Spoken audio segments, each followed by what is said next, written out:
semalam gue nonton film horor serem banget. Hah? Terus? Sampai gue kayak ketakutan di rumah sendiri. Kayak di kamar gue sendirian kan. Akhirnya udah sendiri terus lu ngapain nonton? Karena gue tuh suka sensasinya, tau gak sih? Sensasi orang. Tapi tetap ke bawah. Ke bawah. Gue tuh jadi kebayang kalau orang mati tuh nyawanya tuh gentayangan kali ya, kayak di film gitu. Seru banget sih. Emang gitu ya? Iya kan? Gentayangan emang ya. Gue bukan anak. Biasanya yang bilang gentayangan itu kan anak-anak indigo. Gue bukan. Ya. Gue jadi nggak tahu. Kalau gue ya, gue sih mikirnya positive thinking aja. Apa? Iya. Gentayangan. Karena kan kita kan kalau misalnya kita nonton yang serem-serem nih sosoknya, terus pasti kita terus selesai nonton kepikiran, aduh jangan sosoknya itu benar di belakang pintu, pasti kan kayak gitu kan. Iya. Apalagi banyak sekarang yang mitos-mitos pasti kalian dengar kayak misalnya, oh di rumah ini udah banyak yang gentayangin, rumah ini udah banyak. Tapi gue curiga itu yang mitos-mitos itu kayak kebohongan gitu. Bisa aja itu buat nakut-nakutin. Tapi siapa tahu kan pernah ngalamin. Berarti bukan kebohongan. Ya juga sih. Tapi kan pernah nonton kan di TV kan, pernah banyak banget kan. Pernah terus semakin gue banyak nonton, semakin gue ngerasa ada yang aneh gitu. Ada aja kejadian-kejadian aneh gitu kan. Jadi kayaknya nggak tahu imajinasi, nggak tahu bener, tapi terjadi gitu. Nah biasanya tuh halu. Ya ini jadi ini positive thinking ya. Ini biasanya itu halu atau kayak dari kebayang-bayang jadi beneran. Padahal kan seharusnya kan enggak. Harusnya ya, tapi nggak tahu kalau kalian ya kalau misalnya punya pandangan kalau misalnya itu beneran gimana? Tapi harusnya kita tuh menurut Alkitab aja ya. Menurut Alkitab kalau nyawa kalau meninggal nyawanya ya kembali ke Tuhan gitu kan. Iya, kalau kita takut kita mikirnya gitu aja. Tapi kadang kan kita suka dibisik-bisikin gitu sama orang yang lebih tua. Kayak jangan kemana-mana. Iya, kayak takutnya itu dibohong-bohongin doang itu. Diculikin genderuwo gitu. Jadi jadi beneran ke bawah. Itu kadang yang bikin jadi iman kita jadi lemah. Masih ngerti nggak sih? Jadi yang di Alkitab tadi dikatakan bahwa emang mati itu tidur nggak tahu apa-apa. Jadi beneran. Jadi itu kayaknya bener deh yang dikatain ini 40 hari. Apalagi udah halu, kepikiran terus halu. Bener tuh tadi suara ada jalan kaki. Padahal ya pengen ke toilet aja. Biasanya sih kayak gitu. Positive thinking. Gue juga suka bingung gitu. Kadang gue suka bingung. Kadang nonton ini tuh seru. Tapi di saat yang lain kita juga ketakutan. Jadi seperti kita dimainkan gitu. Tapi gue suka bingung tuh gini. Sebenarnya kita tuh bener gak sih nonton film hantu ini? Kita tuh salah atau bener? Itu dia. Menurut saya, iya. Menurut Aurel benar-benar. Menurut gue, kenapa bener gak nonton film horor gitu kayak boleh nggak film horor? Tapi gue juga nggak tahu sih, maksudnya gue suka nonton film horor, gue suka yang horor-horor yang nakut-nakutin gue tuh gue suka. Tapi nggak tahu kalau menurut Alkitab, nanti mending kita nanya pendeta aja deh kalau kayak gitu. Nah juga sih. Masalah kematian adalah salah satu masalah yang paling kontroversial dalam gereja. Media menggambarkannya, pendeta-pendeta mengkhotbahkannya. Nah, pasti ada pertanyaan tuh. Apa tuh? Apakah hal ini begitu penting untuk dipahami? Perhatikan apa yang Tuhan katakan mengenai hal ini. Mending sebelum kita lanjut, kita kenalan dulu ya sama sahabat-sahabat kita di rumah. Oke. Dari kakak. Dari aku ya. Aku Jonathan. Aku Ludwig. Aku Aurel. Dan aku Albert. Dan pelajaran kita pada saat ini berjudul Kebohongan yang Mematikan. Dan kemana-mana tetap di Cornerstone Connections.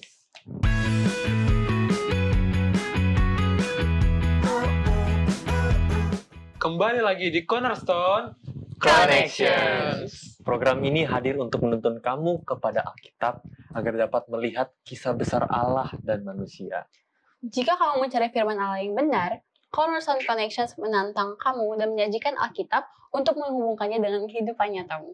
Aku senang banget deh, kita udah masuk triwulan yang baru. Wow. Iya, guys. Kita di pertengahan triwulan Udah di gitu ya. Udah pertengahan, udah habis. Jadi, coba kita baca dulu ya ayat. Sebelum kita baca, kita baca dulu tema besar triwulan iya, ini. boleh. Tema kita adalah triwulan ini adalah buku yang terbuka. Dan pelajaran yang akan kita bahas sepanjang minggu ini adalah kebohongan yang mematikan. Mantap. Sebelum kita masuk, kita baca dulu apa? Ayat intinya dong. Nah, oke, kita baca dulu. Di mana nih ayat intinya? Ayat intinya bisa kita lihat di buku Cornerstone kita, ataupun kalau kita mau buka Alkitab, terdapat di Mazmur 146 ayat 4. Mungkin Jonathan bisa baca. Oke. Ayat inti kita ya. Ya. Apabila nyawanya melayang, Wow. ia kembali ke tanah. Pada hari itu juga lenyaplah maksud-maksudnya. Terdapat dalam Mazmur 146 ayat 4. Menarik ya. Kira-kira ini tentang kita siapa dapat apa nih? nih? Hah? Kira-kira Tentang ini tentang apa nih? Tentang yang meninggal. Iya. Yang beristirahat Tentang secara kematian. smart. Iya. Gimana Bet, menurut lo ini tentang apa? Menurut gue ini bener banget tentang kematian, tapi gue nggak bisa menjelaskan secara rinci karena nanti pendeta yang akan Oke. menjelaskan. Oke, Ya, siap. sekarang kita baca Jadi kita sekilas cahaya dulu. Itu. Mantap. Oke. Kutipannya di mana nih? Kutipannya terdapat dalam Alfa dan Omega jilid 8 halaman 560. Mungkin Aurel bisa Oke. baca.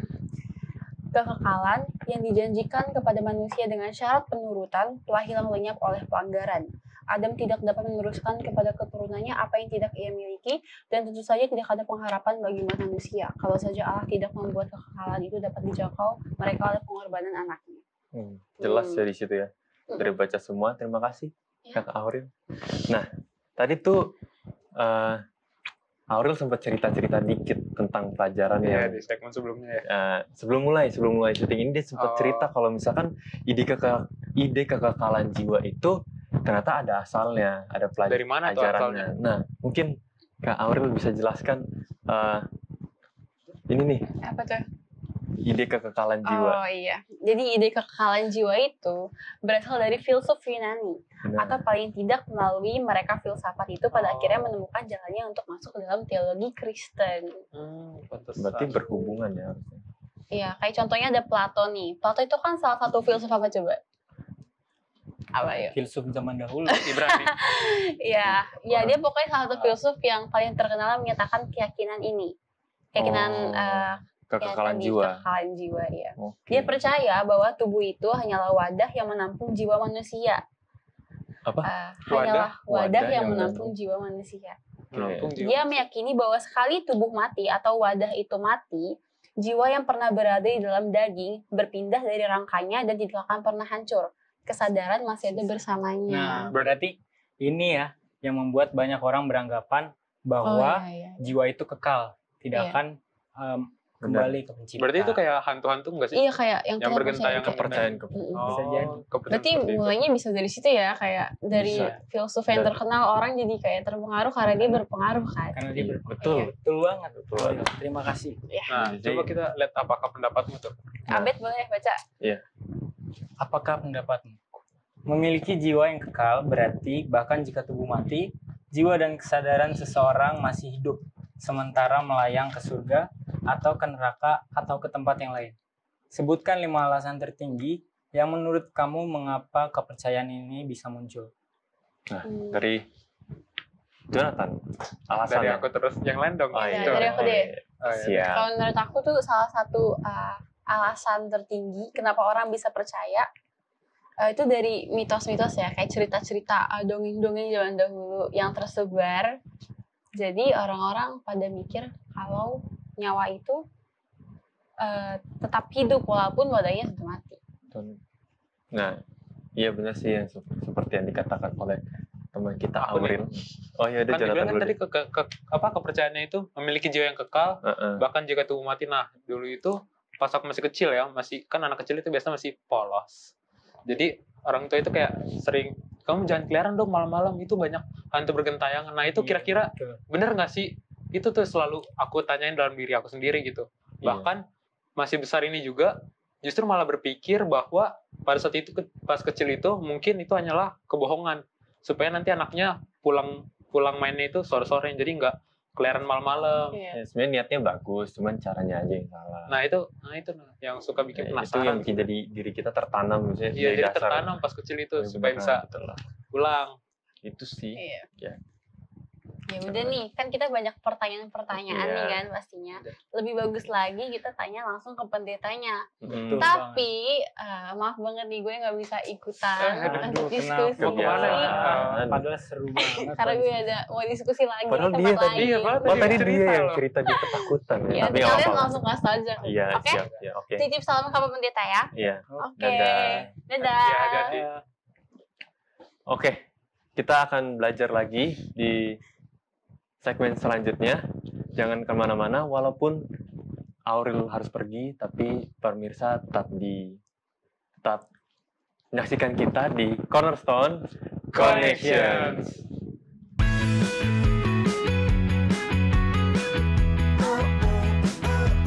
Kembali lagi di Cornerstone Connections. Bersama kita juga bersama Pak Pendeta Benih Tambunan. Salam Pak Pendeta. Salam Salam pendeta. semuanya, sehat-sehat semuanya. Puji Tuhan. Puji Sehat. Tuhan. Masih online semua juga, Masih. kelas semuanya.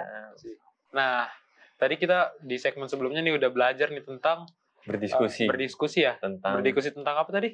kebohongan yang mematikan. Kebohongan itu ya kepercayaan Nah, yang bikin kalau iman kita lemah. ke ayat intinya nih, Mm-mm. di ayat intinya nih Pak, dikatakan di Mazmur 146 ayat 4, apabila nyawanya melayang, ia kembali ke tanah. Pada hari itu juga lenyaplah maksud-maksudnya. Nah, sebelum ke Pak Pendeta nih, gue pengen nanya nih ke kalian berdua nih, Ya. kira-kira maksud dari ayat intinya ini dengan judulnya apa nih?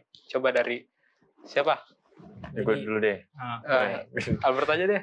Ya udah Albert deh. Albert. Oke. Jadi apabila nyawanya melayang, ia kembali ke tanah. Pada hari itu juga lenyaplah maksud-maksudnya. Ya. Kita biasa dengar kalau di penguburan itu, apalagi biasanya, Iya. Mm-mm. kalau orang itu kalau udah meninggal, bahwa nafasnya kembali lagi ke pencipta, Mm-mm. lalu tubuhnya Tubuhnya. akan kembali menjadi Tanah. tanah. Nah, menurut gue itu sih maksud dari ayat Mazmur 146 ayat 4 ini. Kalau menurut gua, Mazmur 146 ayat 4 ini adalah sanggahan ataupun pernyataan yang mematahkan dari kebohongan yang mematikan itu. Jadi dari ayat ini dijelaskan bahwa kepercayaan yang kita sering dengar dan sekelompok orang sering percaya itu salah gitu loh dengan ayat ini. Kayak gitu sih. Kalau menurut Pak Pendeta sendiri, kira-kira hubungan ayat ini dengan judul kita ini apa nih Pak? Iya, judul kita ini kan bercerita bahwa sebenarnya ada kebohongan. Kebohongan apa itu? Kita masih lihat dalam pelajaran sekolah sahabat kita itu, ke dalam cerita, kan pada waktu Hawa digoda untuk makan buah oleh setan yang masuk melalui media ular, ya, melalui media ular, kan katakan, udah nih makan aja buahnya, kalau masalah ini ya, bahasa Inggris, makan buahnya. Tuhan bilang nggak boleh kok, ya. Enggak, katanya. Di kalimat paragraf berikutnya katakan, tapi ular itu berkata kepada perempuan itu, sekali-kali kamu tidak akan mati. Ya, sekali-kali kamu tidak akan mati. Tetapi Allah mengetahui bahwa pada waktu kamu memakannya, matamu akan terbuka dan kamu akan menjadi seperti Allah, tahu tentang yang baik dan yang jahat. Jadi, saya sekali-kali tidak akan mati. Jadi, itu yang terus didengungkan bahwa kalau kita pun mati tubuhnya, kita masih hidup sebenarnya, masih melayang-layang, atau jadi binatang, jadi semut, jadi Reinkarnasi gitu. reinkarnasi lainnya dan lain sebagainya. Jadi karena konsep yang diberikan, kebohongan yang diberikan oleh setan itu bahwa kita tidak akan mati. Ya, kalaupun mati ya cuma tubuhnya ini kok, sebenarnya rohnya enggak, masih melayang-layang dan lain sebagainya. Berarti kebohongan yang mematikan yang pertama kali terjadi di bumi itu ada di cerita Alkitab, yaitu Adam dan Hawa. Nah, ular itulah yang pertama kali menyampaikan kebohongan yang mematikan. Ternyata berhubungan semuanya. Nah, kira-kira Oke. kalian ada nggak pertanyaan atau unek-unek tentang pembahasan kita ini yang mau kita diskusikan? Nah, mungkin bisa kita baca di buku Cornerstone di Keluar Cerita. Di situ ada pertanyaan, mengapakah menurut kamu Hawa mengizinkan ular mencobai dia? Nah, mungkin dari Jonathan bisa kasih pendapat dulu nih. Mengapakah menurut kamu Hawa mengizinkan ular mencobai dia? Nah, ini agak bingung ya. Ini antara Hawa mengizinkan ular mencobai dia, atau jangan-jangan si Hawa ini memang sudah tertipu dari awal oleh si ularnya itu. Jadi kurang tahu sih kalau menurut cerita ini. Sulit untuk memberitahu kalau misalnya Hawa itu mengizinkan ular mencobai dia. Karena siapa tahu aja dia malah jadi ternyata korban tipuannya. Jadi berarti maksudnya Hawa itu bukan mengizinkan ular untuk mencobai, tetapi digoda duluan Iya. oleh ular tersebut ya. Jadi gimana tuh pendeta dari pertanyaan ini supaya bisa lurus? Iya, kan memang kita tahu bahwa kalau bersama-sama dengan Adam maka maka dia akan tetap saja kan. Maksudnya tidak penggodaan, mungkin ada penggodaan tapi tidak akan cepat dia akan jatuh. Ini kan karena dia sendiri, kemudian dia coba, Tuhan bilang jangan, dia sudah ingat dan sebagainya, tapi pada waktu dia lihat, oh ini menarik juga nih, kenapa dia bilang tidak ya. Jadi setan itu kan membuat sesuatu yang mirip-mirip ya, mirip-mirip, dia tidak katakan Tuhan bilang kan makan ini nanti kamu gini, enggak langsung begitu kan. Dia coba bentuknya bentuk-bentuk pertanyaan. Tapi pertanyaan-pertanyaan itu yang membawa kepada kebohongan demi kebohongan yang ditutupi untuk nanti ya orang ini jadi mati deh nih ya, istilahnya diberikan pelajaran sahabat kita, maka dia akan mati dengan pengertian bahwa dia akan kehilangan segala-galanya untuk hidupnya. Nah, gitu. Oke, makasih pendeta. Terus ini ada pertanyaan yang menarik nih di keluar cerita itu. Apakah menurut kamu maksud Alkitab ketika menyebut kematian itu sebagai tidur? Nah, ini kan kita udah sering mendengar nih dari pendeta-pendeta. Kalau menurut Jonathan, Albert dulu coba. ya udah deh. Kira-kira nih. Meninggal itu sebagai tidur. Nah, Kematian maksudnya sebagai tidur apa itu sebagai tidur. Iya. Nah, kalau menurut saya, menurut gue, Iya. jadi kematian itu sebagai tidur karena kita udah diberikan janji oleh Tuhan gitu. Karena kita bakalan dibangkitkan lagi supaya kita bisa masuk ke dalam kerajaan sorga. Jadi sebenarnya kematian ini nggak kekal. Karena kita akan dibangkitkan ketika Tuhan Yesus datang supaya kita bisa bersama-sama. Nah, iya betul nih. Mau kasih pendapat juga nih. Iya. Nih, Siapa saya mau kasih pendapat. Oh. Maksudnya itu kayak kematian itu sebagai tidur dalam tanda kutip. Ya, kayak terkadang kan kita ya kembali lagi tadi kita sering bahas diskusi apa benar gitu loh yang kepercayaan tadi beneran tuh orang yang baru beristirahat secara sementara beneran ada gitu arwahnya. Nah, dari sini Alkitab bilang tidur sama kalau misalnya kita tidur nih, kita ketiduran lah, selain jangan tidur ketiduran. Biasanya kan kita nggak tahu apa-apa kan, tidur misalnya di mobil ada truk lewat atau ada mobil lewat yang kita nggak tahu kan. Nah, mungkin inilah yang Alkitab gambarkan kepada kita bahwa kematian itu seperti tidur. Kita emang yang meninggal itu ya emang nggak tahu apa-apa gitu loh. Bahkan mau ya kita ke kamar mandi, ya kita juga nggak tahu apa-apa. Kalau menurut aku sih kayak gitu. Alkitab mencoba menggambarkan dengan tidur. Betul, setuju. Pak Jonathan?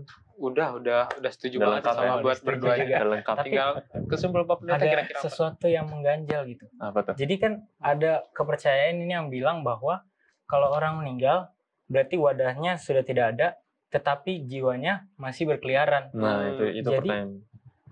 Itu benar nggak sih Pak Pendeta? Iya, dalam pelajaran sekolah sahabat kita itu sengaja memang dibuat oleh setan bahwa enggak kok kamu tidak mati, gitu. Kamu nggak mati. Kalaupun mati itu cuma tubuh ya, bahwa kamu masih bisa melayang-layang. Tadi saya katakan bahwa ada yang bentuk inkarnasi lainnya atau apa segalanya dan lain sebagainya, banyak saja ya.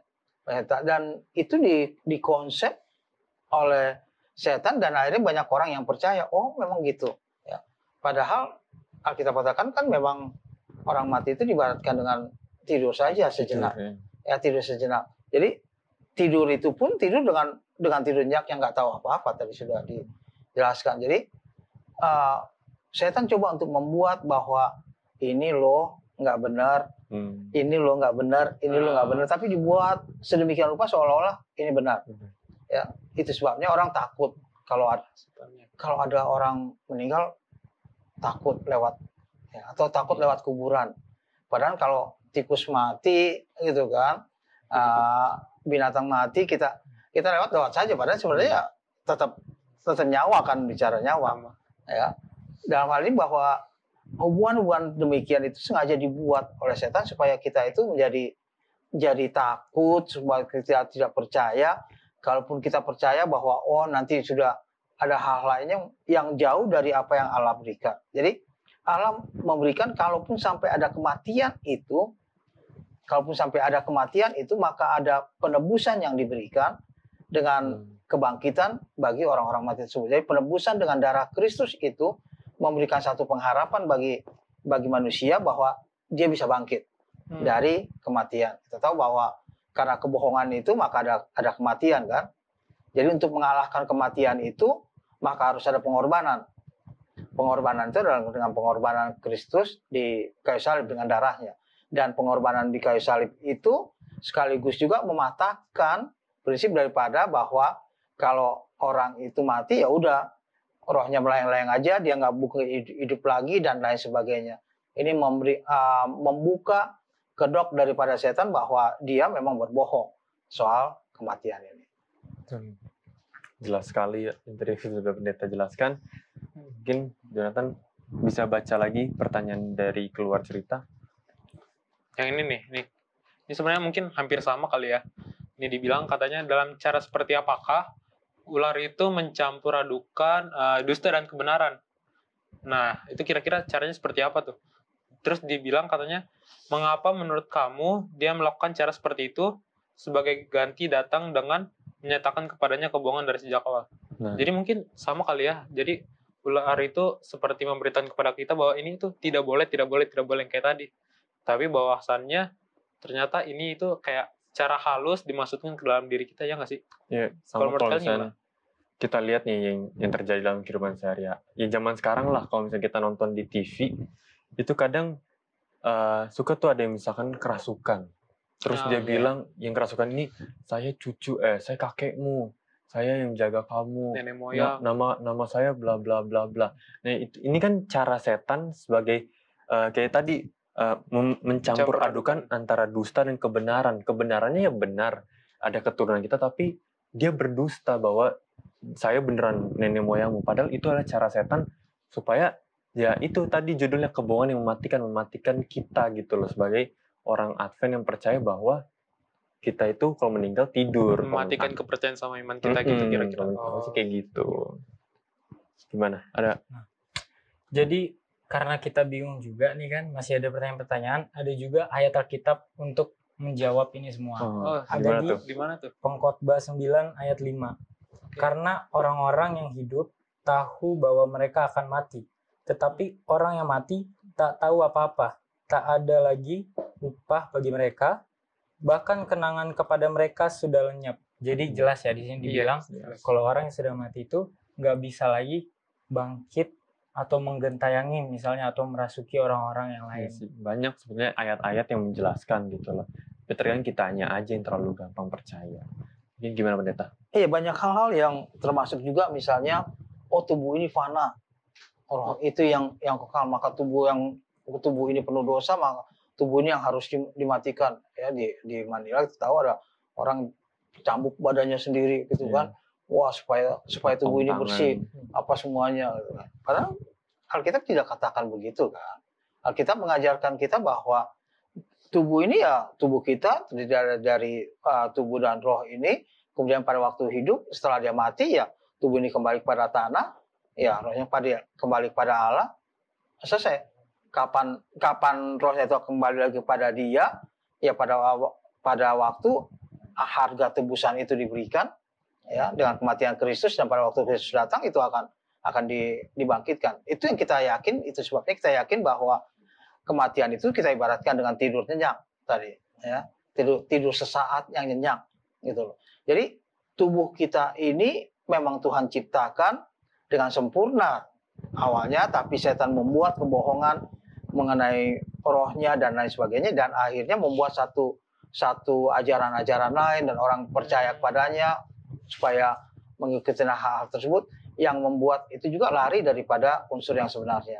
Ya, dan Allah kembali katakan bahwa itu harus dibarui dengan pengorbanan Yesus Kristus. Oke, jelas sekali. Nggak terasa ya. Diskusi kita udah mau berakhir nih. Ya, kira-kira Pak Pendeta Beni bisa kasih 1 atau 2 kesimpulan dan juga mendoakan kita. Baik, saudara-saudara, dimanapun pada saat ini berada, kita masuk pada pelajaran kita yang kelima, ya kebohongan yang mematikan. Yang maksudnya di sini adalah bahwa setan itu berbohong, yang mengatakan bahwa kalau kita makan ini pada Hawa, kita tidak akan mati, kita akan hidup, dan lain sebagainya. Padahal Yesus bilang adalah upah dosa adalah mati. Jadi untuk mengatasi akan hal itu setelah jatuh ke dalam dosa, maka diperlukan pengorbanan, dan pengorbanan darah Kristus memelayakkan kita untuk mengalahkan kematian itu. Dan mengalahkan kematian itu adalah satu kebangkitan pada waktu kedatangan Kristus yang kedua kali. Jadi jangan pernah kita percaya pada hal-hal lainnya kecuali pada firman Tuhan yang memberikan kepada kita untuk boleh setia, kita belajar dengan baik, dan kita akan dapatkan hasilnya satu kehidupan penuh dengan kemenangan. Kita tidak akan pernah dibohongi oleh apapun. Baik, kita tunduk kepala untuk berdoa. Bapa di surga, kami bersyukur karena pelajaran pada saat ini. Kami berterima kasih atas firman Tuhan dalam diskusi kami, dan kiranya itu merupakan satu kekuatan bagi kami untuk mengalahkan ajaran-ajaran yang tidak sesuai dengan firman Tuhan. Memberkati semua orang-orang muda dimanapun pada saat ini berada. Tuhan menuntun mereka bersama-sama dengan mereka dalam pendidikan mereka, dalam segala sesuatu yang mereka lakukan. Yang sakit, Tuhan berikan kesembuhan. Yang lemah, Tuhan berikan kekuatan. Dan dalam keadaan pencobaan, dalam keadaan kesusahan, mereka berseru pada Tuhan. Tuhan kiranya boleh mendengar seruan mereka dan memberikan terbaik pada kehidupan mereka. Ampuni segala dosa dan kesalahan kami, karena kami berdoa dalam nama anak Yesus Kristus, Tuhan dan Juru Selamat kami. Amin. Amin. Terima kasih Pak Pendeta. Oke, itulah pembahasan pelajaran Cornerstone kita pekan ini. Semoga bersama sahabat-sahabat di studio Cornerstone ini. Semangat terus belajar Alkitab, dan juga jangan lupa supaya kita tetap setia karena Tuhan memiliki janji untuk datang kepada kita. Terima kasih kepada sahabat Top Channel yang selalu setia mencari belajar firman Tuhan melalui Cornerstone Connections.